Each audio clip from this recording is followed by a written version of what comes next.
through the roof, you're in good company. Legendary investor Warren Buffett says even he's having trouble finding bargains in this market, but he told followers at his annual shareholders meeting not to worry. That meeting in Omaha has just wrapped up, and our national correspondent Scott Cohn joins us live from Omaha with all the details. Scott? Ted, the Exarban Coliseum is cleared out now. Investors are headed home armed, they hope, with a little bit of wisdom from the master investor, Warren Buffett. The investors come here from all over the world and hang on his every word. Warren Buffett calls this annual meeting a capitalist version of Woodstock, but this Woodstock has only one act, Warren Buffett. They came from all over the world just to get a taste of the wisdom that built Buffett's holding company, Berkshire Hathaway, into the most expensive stock on Wall Street. More shareholders than ever for the weekend-long event, the first since Buffett issued a more affordable Class B stock. I just love to be in the presence of the great one. The highlight, a 6-hour opportunity to question the master stock picker, Buffett, on how to pick a consumer product company. It's not share of market, but share of mind. It's share of mind that counts. The reason, he says, he has an 8% stake in Coca-Cola. Buffett on the soaring stock market. Don't worry, he says. The market is there to serve you, not to instruct you. Buffett told us it's not the market that matters.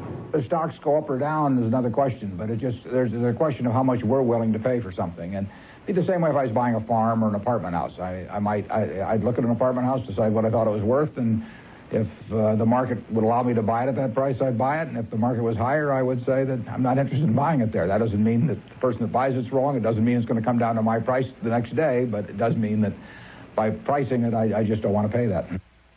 Just the same, it was one paragraph in Buffett's 68-page annual report that gave a little bit of a spook to Wall Street. Buffett saying that the risk of overpayment is high in virtually all stocks.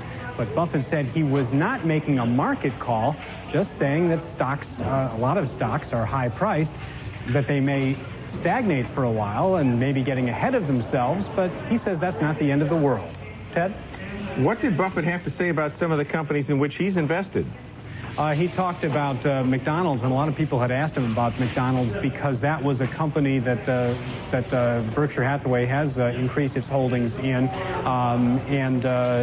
He talked about it in terms of the competitive marketplace that is something that a lot of investors have raised concern about. But Buffett apparently, without talking specifically about what he's going to do with his holdings in McDonald's, suggested that that's not such a problem, that there's such a worldwide marketplace for fast food, that while there is a lot of competition out there, it's something that they may be able to handle. He also talked about Salomon Brothers, feeling good about the management of that company, but concerned about the profitability of the investment banking industry.